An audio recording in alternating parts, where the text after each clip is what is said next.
Welcome, everybody, to the House Committee on General and Housing. And today is Wednesday, March 19th, 2025.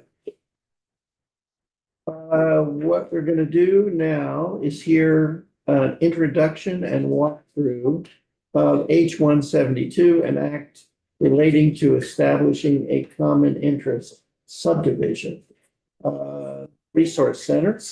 So Emily, would you like to take your Yes, seat? Rep. Tori and I will Great.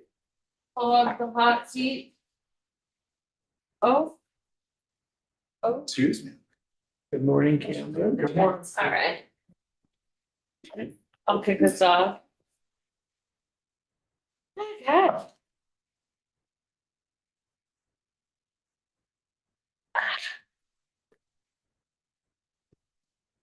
All right. Good afternoon. So I think it's safe to say that the committee does not need to introduce itself to you. So, Fair. would you please introduce yourselves and take it away? Sure. An introduction of this bill.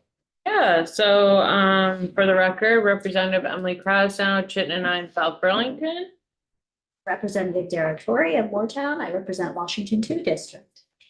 All right, so Rep. Tori and I are here to introduce a bill that seeks to establish a dedicated resource for Vermont's common interest ownership communities, otherwise known as HOAs. Over the years, heard from many constituents that have raised concerns and questions about living in or managing HOA communities, whether it's about governance, conflict resolution, or understanding their rights and responsibilities. It's clear that there's a real need for a reliable source of guidance and support. This bill proposes the creation of the Common Interest Community Resource Center within the Office of Secretary of State. The center would provide valuable information and resources to help homeowners and associations better navigate these issues. Importantly, the center would be made available to the public at no cost, and I believe it would significantly improve how we support Vermonters who are dealing with HOA-related challenges. I see this as a crucial resource, especially since there is currently no central place for constituents to turn when they need help.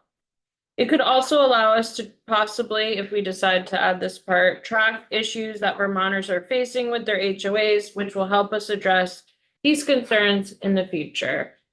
Would you like to add anything? Yes, so I was thrilled to hear that Representative Krasnow had this idea cooking and really became apparent in my district with the flooding and the storms. That homeowners associations, people who live in them, are being challenged in new ways and are liable in new ways with roads, for example, a lot of private roads ownership in my district. And then again, I serve on the Energy and Digital Infrastructure Committee, and I'm also really aware of folks who are living in only time condo living arrangements who are struggling with having access to these, getting heat pumps. And so I just think that the time for this with our climate challenges is really important to add this capacity. Yeah, no, I'll just add one other thing. Again, I haven't served for decades, but in my time in the building, many other legislators have talked about this discussion point, and I think this is a good start. And to the discussion around HOAs and kind of as our committee continues, if we take up the bill, can look at some of the other things that are challenging and really have those discussions. I think our chair mentioned the other day, it's been a really long time since this body has kind of looked into HOA policies, and again, or the homeowner associations can kind of do their own thing sometimes, and I feel like as far as oversight, accountability, and just that we would have a place that people could turn to. There's a lot of people who are on boards who don't have the experience that or knowledge that they might. I get a lot of questions from my own board. I'm not on the board, but I get a lot of questions from my board just because I know stuff about law, I guess. Not a lawyer, but Board of your HOA. yeah, and they're just like, is this allowed? Is that allowed? Can we do this? I'm like, well, I don't really know. So I just think that a place where, as a good starting point for these discussions would be a place in state government where people could turn to learn all the information of the do's and don'ts. And depending if we take up the bill, if we get testimony from the agency and government of how that could work. If you want to add something about reporting what people are talking about, so we kind of track it to shape our policy, those are all decisions that we can make if we take up the bill. I really appreciate this time for us, and we're here to answer some questions before the walkthrough. Elizabeth? Thank you. Do you have in mind, like, I can see putting up, a collection of statutes and stuff like that, but do you have in mind having guidelines that boards could refer to on how, like, HOA management stuff? And if so, then how would you decide which ones to post? Who would make the did you talk about that at all when you were? We haven't really discussed that piece. I have been connecting as this bill has been kicking around in my mind for about a year or so, including our time last year on the committee. It was something I wanted to work on. I have connected now with other states that have done similar things, as well as national organizations who help states set up these kinds of things, which is great, right? We don't want to reinvent the wheel. And I would love for those folks to come in and kind of talk about how they set things up, and then we can decide what kind of we think might work for Vermont or what the agency might feel like is best. But we didn't have any specific conversations that far down the line. But do you see it as a step towards finding out what the blind spots are for HOAs around our state, and then being able to, create some legislative fixes for them? Is that the ultimate goal? it'd be nice ideally, but again, I've been around long enough to know about incremental steps. So I feel like this is a pretty first step in just establishing this resource page for people and then kind of seeing how that works. And then, but I do personally think that there are some places in HOA law that our committee and others in the building have interest around energy policy, around other things. Folks remember many years ago, there was the claim about not being able to have a clothesline outside to dry your clothing, and that being not acceptable. I hear from constituents. So where I represent I have a lot of condos and HOAs in South Burlington. And so I have people say, well, they email me, even though there's nothing I can do about it. They're just like, you're a rep, folks don't know. But they'll say, like, they wouldn't let me have my kiddie pool for my children on my back porch, or like things like that. And again, like, I recognize that we can't take over and say what you can and can't do, but I think there are some things that we may, especially around energy policy, that we may want to look at. Things like that. So I, at some point in the future, would like to, whether it's this year or next year after this kind of shakes out. And I believe that others will email in some of their experiences after we open up this can of worms and kind of start to see some of the things that we might want to take a look at. That's kind of my perspective. I don't know if you. Yeah, I would just add conflict resolution tools, because that's what I'm hearing a lot from folks. And I don't know that there's a lot of online presence for those tools available to the public, especially in this particular setting. Yeah, You had absolutely. a question? So I don't know if this is a question for you or it's a legal question. Is with an HOA, are the bylaws a product of cooperative laws? And what you spoke about with the clothesline, isn't that part of the rules versus bylaws in a HOA? Why don't we let Cameron take that on since it's down? That's a great question. Yeah, I well, mean, I think we could, yeah, we can suss that out. Are there any other questions other people have that we questions might about be able to about the assist policy in aspect. or the ideas or how folks feel? I just want to say that, did you have something you wanted? Oh, I was just gonna say, thanks for introducing this. This is really important in Fairfax. If you live on a private road, you actually have to have an HOA. And it's something that several private roads in our town kind of struggle with. And so I'm excited to work on this, and I think the session is as good as any. Yes, go ahead. Just also echoing that, I put up Mhm. I wrote up a short form bill, also about, the, what I'd heard from neighbors. I live in an HOA, and what I heard from neighbors was that new folks that come in and have never lived in the state Mm. might look at the covenant language and think that certain things aren't allowed, even though state law trumps whatever is in the Mhm. covenant. And that can lead to a lot of missed opportunities and financial losses. And, like if it says that you can't put solar panels on your house and you don't know that state law trumps that, so, the liability I worry about for HOA folks. I worry about the fact that this is a lot of times, like in small town, we've talked a lot about how our state needs to support small towns that don't have the capacity. This is a perfect example where we're basically expecting volunteers with no legal or accounting bookkeeping experience to function like accountants and lawyers.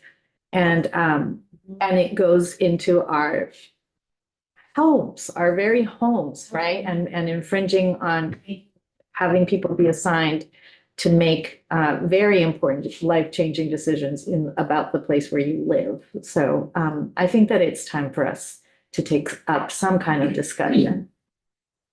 Yeah. We did, just one of the reasons that we decided to take this bill off the wall was to begin the conversation, because we feel that if not in this session, next session, we really want to focus a little more on the HOA issue. It's clear that state policy has been to concentrate growth in the village centers, and that to accomplish that, we permitted more dense development, Mhm. which in turn means that there are going to be more and more Vermonters living in communities that are HOA common interest subdivisions, as they're called. And so we're interested in this area, and this is a good start.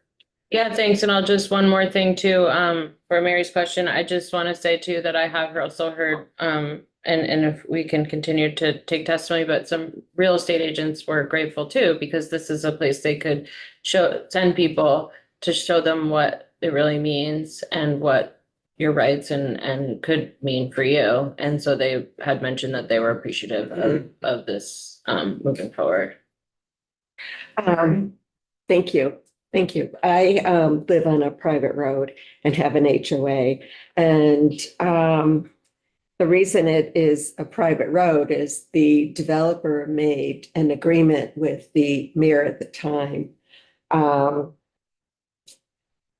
to be able to put in the development. The road does not equal the requirements of a city street. So therefore, we pay for snow plowing. Mhm. We pay for our own lawn mowing. The common areas we pay for. The restrictions aren't really too bad, but to have this road declared a city street, we would have to have each property owner give up a couple feet Mm. of their property. Mm. I would be willing to do it. It's Mhm. less lawn to mow. And if the city can plow it, perfect. But we don't have too many other restrictions. But when somebody new moves in, our board makes sure that they get a copy of the HOA and they know all the rules and regulations. So that there's no surprises. Right. So, but I thank you for bringing this bill forward. I think it's, I think it'd be a great help to so many people. Thank you. Thank you. Thank you both of you. And I guess Cameron, are you available to elucidate, walk through the bill for us, answer questions? Joyce? Of course now. Take note of that, but. With my You may job walk out live the on door, air. you may walk- Over the HOA bill. That's like one page. Did not. That was- That would do it in. That's funny. To the quiet Cameron that started in our committee. He's not new anymore. No. Feet under him. He actually just picked out any book. It's sort of Grab a a random. weapon and a resource. Oh, word. Not the book. All right. Cameron, welcome. Would you like to tell us who you are? And Absolutely. Cameron Wood, Office of Legislative Counsel. Good morning. Hope everybody is having a wonderful morning. I can also, if you would like, after we discuss H-172, I'm happy to give you a update on what happened with your housing bill in House Ways and Means this morning. It was voted out of committee with an amendment. Okay, H-172, I'm going to walk through the bill, and then I'm just going to talk a little bit about common interest communities, of which homeowners is a common interest community. So for starters, H-172, the two-page bill, very straightforward. I thought, the representatives did a great job of just kind of walking through, what the bill does, just so you can review the language very quickly. Section 1, we have the Common Interest Community Resource Center. The Office of the Secretary of State shall establish and maintain the Common Interest Community Resource Center to provide information to the public about common interest ownership communities. Going into the top of page 2 here, it does allow the Secretary of State to contract with a nonprofit for the carrying out the provisions. It's not a requirement, it's a may, so they can, or the Secretary of State can run it through the office with state employees if they so choose. And then the center shall assist the public in understanding and navigating issues related to common interest communities, provide information, materials, and guides for the creation and administration of common interest communities, including matters related to organization, governance, budgeting, conflict resolution, transparency, rights and responsibilities, etc. And then ensure that information is made available in a user-friendly format and at no cost to the public online. Effective date July 1, 2025. And that is the bill. So, Great question. question, yes. I have a few questions. yes, I'm assuming that nothing in this world is free, so we would have to add some sort of an appropriation to it. I will defer to the Secretary of State on that. They may feel that they can do it without an appropriation. Great, would love that. And then realistically, and maybe this is a committee discussion, July 1. Right. I was concerned about that too. Later after. Okay. But yeah, I agree. That needs to be changed immediately. Okay, I didn't know, because I Oh, know. maybe not. No, it's a question I would defer to the Secretary of State. Here's how I would look at it. If you're saying like, hey, do we expect this to be up and running on July 1? Mm. Probably not. And if I was the Secretary of State's office, I would be in here just assuring you that it's not that July 1 is going to happen and this is all going to be available. Yeah. But, if I'm the Secretary of State's office, I would be looking at it of saying the requirement goes into effect on Mm. July 1. And then as long as you all are aware that it's going to take us X amount of time to have the information then made available, I don't think the effective date is that much of a concern. In theory, you could make it effective in the future, and then they would have an understanding that you may have an expectation that it be, up and running by that future date. But yes, I think it is a question that I would defer to or ask the It secretary. does say shall establish, so Yeah. the obligation would Right. become, the obligation to establish becomes effective Right. on that date. Then she has a reasonable amount of time to establish it. I definitely was concerned about that, but that makes sense. And after, if we take up the bill, having testimony, we'll see. And then also the other organizations who have done it in the past to see how long, but it certainly was something I was concerned about as well. Did you have any other questions? Nope, those are it. Debbie? I mean, we just talked about like private roads and stuff. I just didn't know if like class 4 roads are considered private roads. No. Okay, That is a question I would need to. No, the question of whether a road is private is apart from the classification, I believe. It is. Well, it is a classification in itself. And it's private, yeah. Okay, I know there was other questions about just kind of common interest communities. Yeah, can you tell us So, about- yeah, I can just begin to talk to you all about the complicated nature of these entities, and that may help inform your desire to move this bill forward or not. I will continue to emphasize that I am new in this space. So, and I'm emphasizing that for a reason, because this is actually, as I started to review for this bill and for others related to common interest communities, I began to learn how much depth there is to this conversation. And so where I know a little bit, and I can talk a little bit about what I've learned so far, if the committee wanted a very in-depth conversation about common interest communities, the legal, the legal structure about how they're created, how they work, et cetera, I would probably need some time to pull that together. I will start by saying, as I started looking into this, first, you have to understand that there are two separate laws that could be implicated here. So for starters, there is the Condominium Ownership Act. This predates what is called the Uniform Common Interest Ownership Act. And that is the reason I grabbed this book, is because this is a specific title. It is its own title, Title 27A, which is why I grabbed this. This is Title 27 and 27A. But I'm just bringing it up so you understand that the vast majority, or I'd say at least half of this book, is specifically the common interest, the Uniform Common Interest Ownership Act. So that's how much law that we're talking about when you're talking about the creation and governance of common interest communities. And I'm using the word common interest community specifically because this governs things like condominiums and homeowners associations. So it's an umbrella term that governs multiple different types of common interest communities. It gets more complicated. If you are a condominium or a common interest community that was created prior to 1999, you're governed by the Condominium Ownership Act.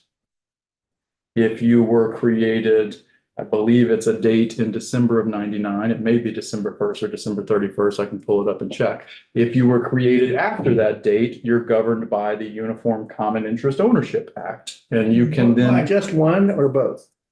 Just one. Okay. You can amend your declarations to bring yourself under the Uniform Common Interest Ownership Act after that date. But I'm just bringing that up to comment that there are still condominiums that do not fall under the Uniform Common Interest Ownership Act by nature of the fact that it exists. There are specific sections here that apply to all. There are specific sections in here that are retroactive, is what I mean. So that's the first question, is if you're wanting to know, or if you were an individual who owns property under, a condominium, the first question you have to ask yourself is, when was the declaration enacted and what is the actual governing statute that we fall under at this point in time? Because it could be the Condominium Ownership Act, it could be the Uniform Common Interest Ownership Act. Separate from that, again, this is very extensive in how It governs the creation and then ongoing administration of common interest communities. So this is Article 1. This is just Article 1 general provisions. And then you go into Article 2, which talks about how they're created, how they're altered, and how they're terminated. And then you go, and as you can see, this one has 24 provisions in it. You go into 3, which is about the management of common interest communities. So this is where you get more of the power of the board, how they do their bylaws, how officers are elected, how voting happens, how meetings are held, et cetera, et cetera. So I'm simply bringing all this up to reflect the detail or the depth of this law, and how even for an individual, an attorney like myself who's just starting to look at this, there really is a lot of factors that go into play to determine what statute governs, et cetera. And so separate from that, a few other things to be aware of when you're talking about legislation associated with common interest communities, et cetera. These are essentially, deeds. They're deeds in their contracts. I mean, when you do a declaration, you start by, I'm assuming it's going to be the developer or the property owner is creating the declaration to establish the common interest community that is recorded in the town as a deed. And then from there, you have the establishment of the community. What are the restrictions in the declaration? And then subsequent to that, when you then have the individuals buying the property and becoming the unit owners, then you have all the requirements that go into having to have the board, the officers, their voting, et cetera, et cetera. The reason this provision, the Uniform Common Interest Ownership Act, was applying prospectively into the future for common interest communities after 1999 is because if you recall the conversation we had last week when we were talking about the FEMA maps, if you go in and you retroactively end the establishment of these communities, you're dealing with contracts clause issues because these are recorded as deeds and they are considered contracts. When you buy property in a common interest community, you are entering into a contract with that entity, understanding the restrictions that are placed on you and the property and how things work with the common elements, what you own as part of the unit, what you do not own, et cetera.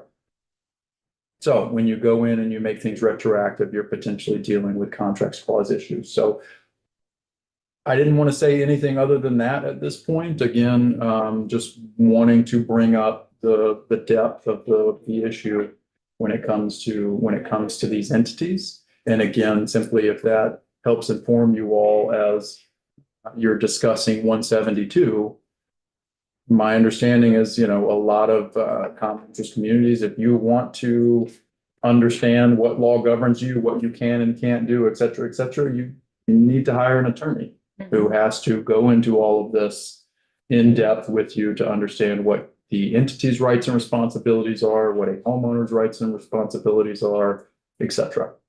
Just one quick question. Do you happen to know, Cameron, whether the Attorney General is the one that's charged with enforcing this law? That's a good question.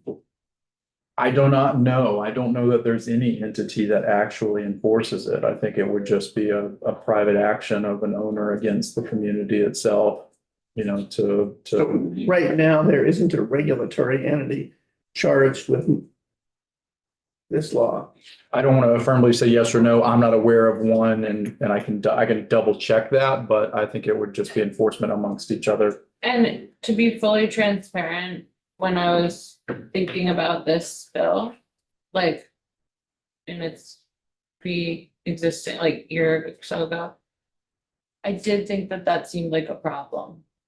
Because I have heard a few instances and disputes that seem problematic to me, that there is no, so at first when I was thinking about this bill, I thought, is this gonna be a regulation bill, an oversight bill, or is it gonna be a resource center? right? And after consulting with a few different people, I thought this resource center, but I do think that that is something that is concerning.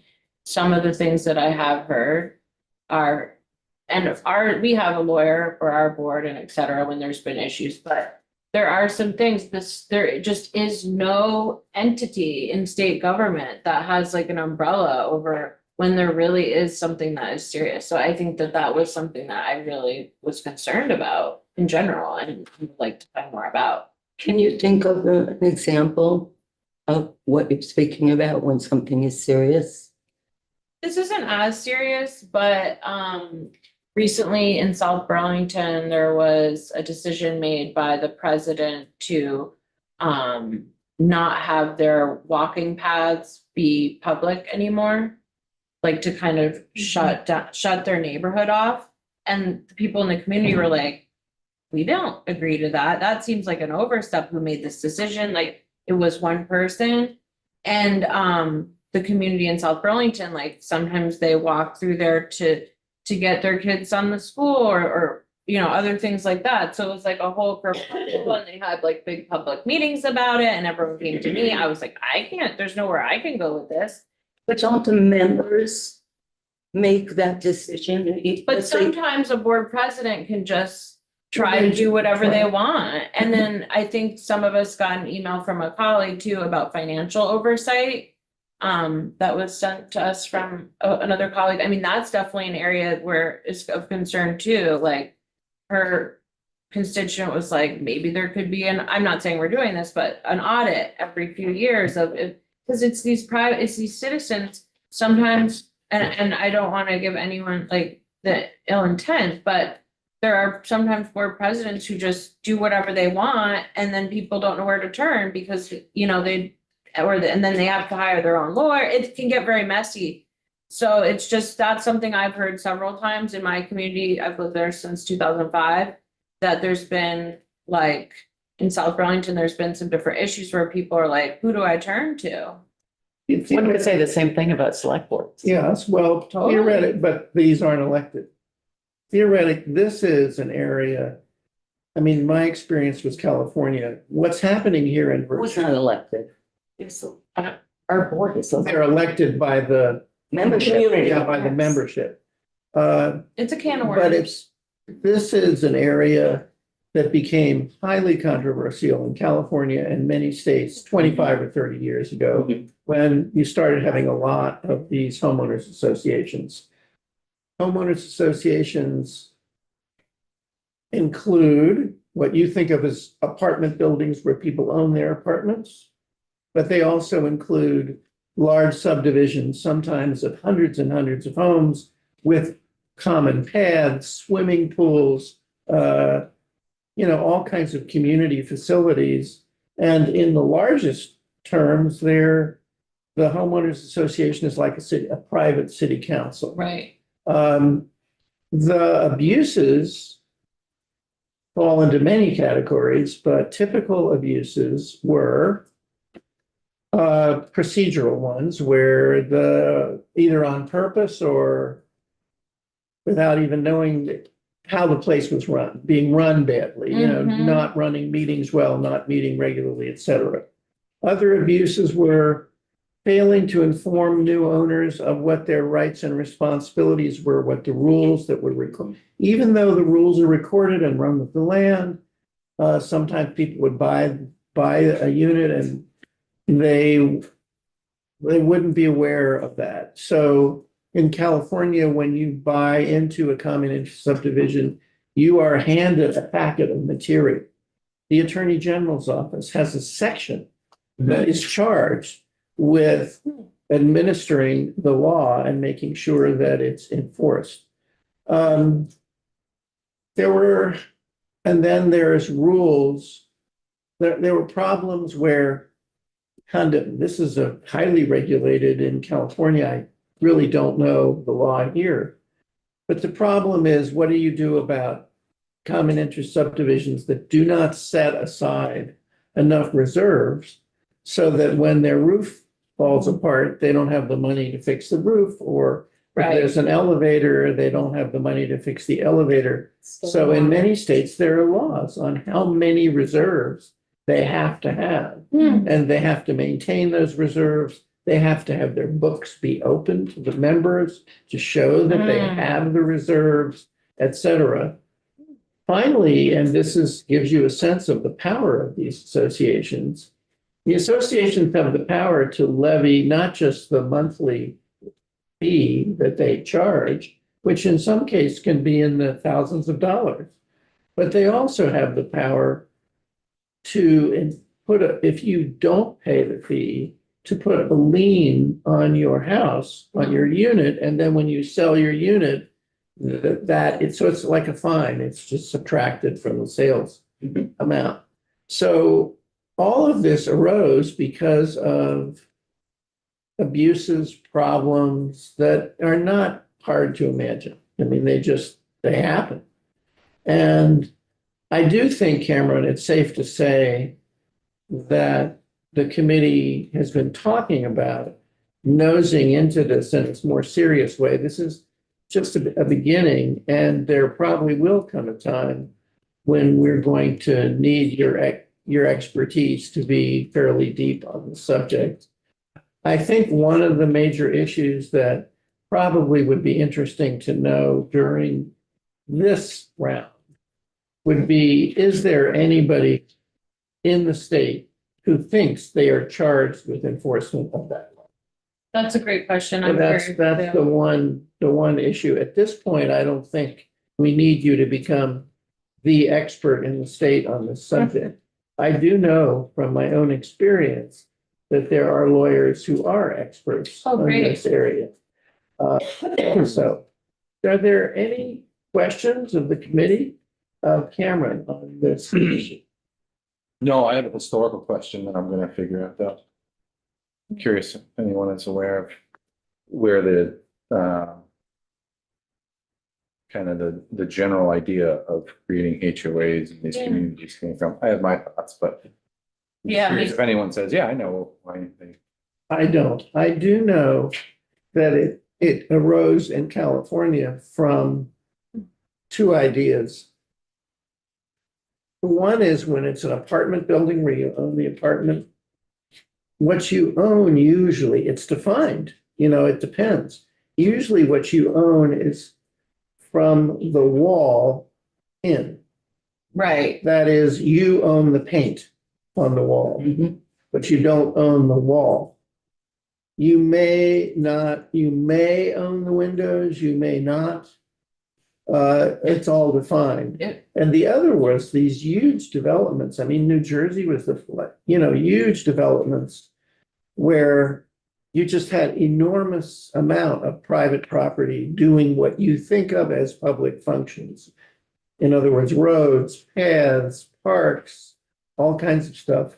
And people were looking around for, back in the 40s, I think, Levittown, people were beginning to think about in a really positive way, what if we had subdivisions and we could put in clubhouses and senior centers and parks and all kinds of wonderful things for the homeowners. But as soon as the planners and developers thought up this idea, then people began to think, well, how do you govern it?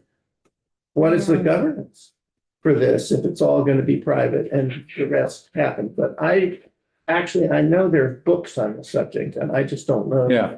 I think I'm Some gonna do a little light reading. Light reading, yeah, because for me, where I live, like, if there's a leak and it comes from the external, then they're liable to fix it. And then like when I had a flood in my home that wasn't external, then I used my insurance, anyway. So I've had to, but yeah, basically I own everything inside. And but they can tell me what kind of windows I need. Yeah, no, that's Things like usually, that. yeah. But yeah, so it's very In interesting. some places, I they grew up, own the window. I grew up in rural, ish environment, 90 acres, and we didn't have any of that. And then now my whole adult life, I've lived in an HOA, so it's a real difference of rules and things, but it's been a real learning experience. Gail, and then Mary. I think that this a centrally located resource for HOAs is so needed. Being the president of the board, when there's a question or there's an issue, I go through the articles of association, I go through the bylaws, I go through the rules, I go through everything. I wind up calling CDOEO. That gives me another number, that gives me another number, that gives me another number. And still don't get the answer and have to speak to an attorney, which costs money. So if there was somewhere when you can get, I mean, the members don't care about this stuff and want to look into it. So the board becomes responsible and the board is volunteers. We don't have the answer unless you really have the time to do the digging. So having one central, I do not know if a mobile home park is considered a common interest subdivision. I will confirm. Mary, you had a thought? Yes, I just wanted to mention that there are some developments where the homeowner owns the house, but not the property Right. that the house is on. Right. Um, Those are old, very old here, that there are along Champlain, there are places where that's been happening for 100 years. Yeah. So, Right. Since we're going down that, I guess I was just gonna let Cameron do his work because he said he's gonna be looking into it more, but that was kind of my thing, like, what's our definition of a common interest community and who are we roping in?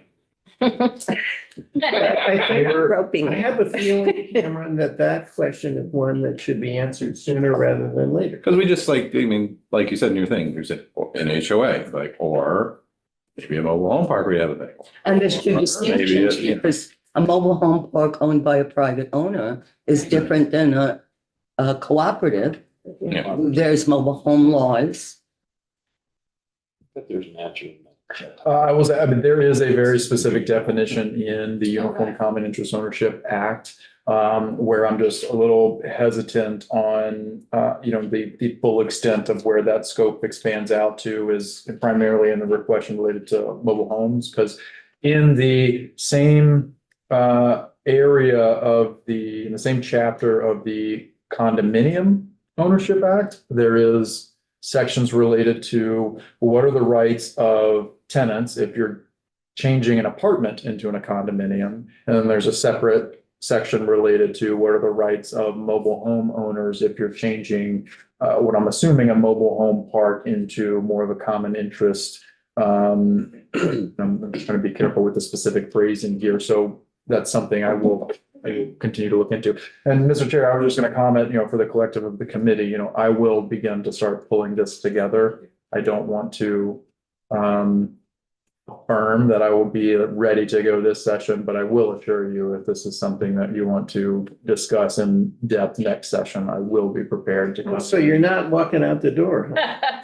No. And, sorry, I'm enjoying my job too one more much. thing to add to. We're enjoying your job too. I have had conversations with the Especially on committee. administration and the GHCD too, and Sean Gilpin, who we all know, Director Gilpin, also has some information, I believe that they do have like some sort of which HOAs exist possibly, like not a red, I don't know. There was something, because when we were dealing with another issue about one in Williston, there was a discussion about mobile home park in Williston. That was it a mobile, was it HOA? Anyway, so I think if we take up the bill, the administration also, Director Gilpin has some knowledge of this subject as well from my If we conversation. do take up, well, go ahead, and then I have a question. Just go ahead. If we do take up the bill, or I guess a question about the bill, why the Secretary of State's office? Great question. I originally had, so that can also be up to the committee if we want to start that process first. When Cameron and I were working on the bill, I actually didn't know where it would go. Was it the Attorney General's office? Was it GHCD? Was it Secretary of State office? That was one of the hardest parts about the bill. So I think that can be a discussion, and I am not wedded to any specific place. It could go, there are different, but I agree, that was. But the it's what- Secretary of why- State told you that. So I did talk to them after we decided to not have it in DHCD. And again, we can change it and have them in and explain what their thoughts were, but, she said that they have a good governance, I don't know what it's called, like little division, I guess, or some sort of Uh-huh. page already, and she thought, oh, that, she wasn't like, no, right? So Uh-huh. she was the one who said it could fit there, but first I was like Attorney General, so I think that could be also someplace for the committee to decide and consult with the different agencies, and I would also like to hear from the national organizations who have helped implement in other states of where they put it. I just didn't have that, so we just put this as a placeholder, if you will, but there wasn't a hard no from her, whereas there was some hesitation from other places in our government, but again, that can be something that the committee decides. But you're right, it may not fit there. It may fit in another, we had had those discussions. That was one of the hardest parts to decide. So, but I'm personally agree with you that we're not sure it should go there. And to add more depth to this, I've already looked up and it appears that a cooperative for a mobile or manufactured home community is not a common interest Right. community and has its own How do you walk? Okay. Cooperative Housing Ownership Act, which is in a separate title. Does it fall under cooperatives Mhm. versus real estate? That's what I was wondering. So as I was just kind of penciling things out, looking at the definitions, I found that the definition of a cooperative is excluded from the Common Interest Ownership Act. So let's go find that. Went and found that. There is a Cooperative Housing Ownership Act, and the definition of a cooperative property is all the real and personal property, including mobile and manufactured homes in the state owned or leased by a cooperative housing corporation for the primary purpose of residential use. Because we don't allow anything cooperatives in any area other than. So one issue that we will face, should we wish to take this and pursue it, is we want to consider the question of whether this should be a common interest community resource center or a common interest and cooperative new mobile home. That's exactly why I mentioned it, Mr. Chair, because it's like Totally. if you wanted that to be included, you would then need to expand the language in this. Is there any other, this is a really interesting, please go Right? ahead. So Williston Woods is Right. not considered an HOA. They're a cooperative. Right. And the issue with Williston Woods is there are some homeowners that own the real property. Right. And there's many that they don't. They're Mhm. part of the cooperative, but so are the landowners. And there is no deed. Right. It's a bill of sale when you purchase a mobile home. And That's what I would like to change, is make it real property rather than personal property, because it's almost impossible to get a mortgage Mm, when it's considered personal property. That's an interest, that Well- is an issue which I think is separate from this. and but guess it's who's something taking that- it up? The Senate. Okay, Yeah, there's So we don't have to- legislation on this in the works. For the Williston Um, Woods. Are there any other questions or thoughts about this subject? This, again, one more very simple. I know, right? Uncomplicated subject. I just, I just wanna say, like, again, like, this was something that developed for me through constituents and other legislators who know that, you know, I was on housing and other things, and so it is a can of worms. It is a simple bill, but, and while it may not feel like the urgency, like, of the housing crisis stuff that we worked on previously, to a lot of people, I know in my community and possibly yours, this is like top of mind. Cause as Leon Rep Dodge was saying, like, it's someone's home and just sometimes a simple thing. But I really appreciate just having these discussions, because for a couple years I've wanted to. And I think it's interesting and it's an interesting. necessary. Yeah, it's necessary and it's interesting and can have a lot of robust conversations. I think that could be helpful for me. I just think that when we have the Secretary of State in as a witness, we should tell her how simple and easy the Yeah. area is. Right. At any rate, any other final questions of Cameron or the bill sponsored? Not on this. Okay, Thank you. thank you, but now, Thank you. changing subjects. Cameron, Yes. you were going to tell us Oh, right. Yes. about the fate of our bill Shoot, yeah. in Ways and Means. Yes. Ways and Means Committee voted the bill out of committee after they amended it. The vote was 10-1-0. The recommended amendment is to two things. To limit the first generation home buyer tax credits with VHFA to 5 years. So it has a sunset to remove, if you recall, there were 2 tax credits that they were asking for, the first generation home buyer, which did not have an expiration, and the down payment assistance, which was only extended for 5 years. And what the amendment would do is remove the first generation home buyer after 5 fiscal years. So it has a sunset I essentially. had several conversations with committee members about that, explaining what our intention was.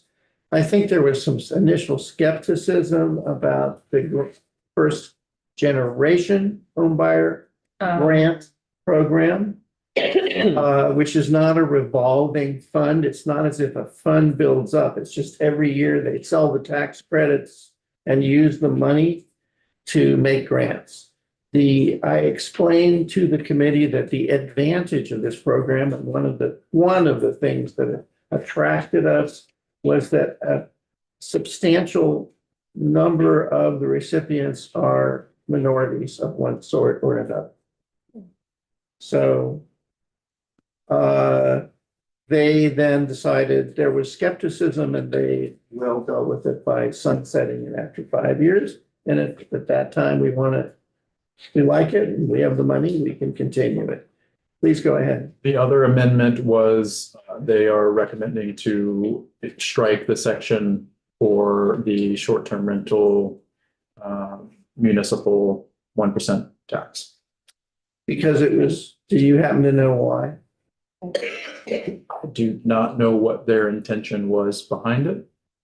My understanding from talking to committee members is that literally I've had less than 30 seconds of conversation, but my understanding is the tax department felt it was too complicated to administer in its current form. And what I suspect happened, given that they have education and everything else on their plate, that just made a quick decision. I was asked, does this destroy the bill? And I said, no, it doesn't destroy the bill. Yes. Did you say the vote was 10-1-0 on the bill or on the amendment? Both. On both. I only said on the bill, but It was- it was the same on both. Thank you. And it's listed as 4 instances of amendment, just so you're all aware. I asked them to strike section 6 and replace it with just a technical fix, a drafting fix from my end. So there's no change there. That's the section actually where it has the tax credits. So there's no change there other than just a drafting change for us.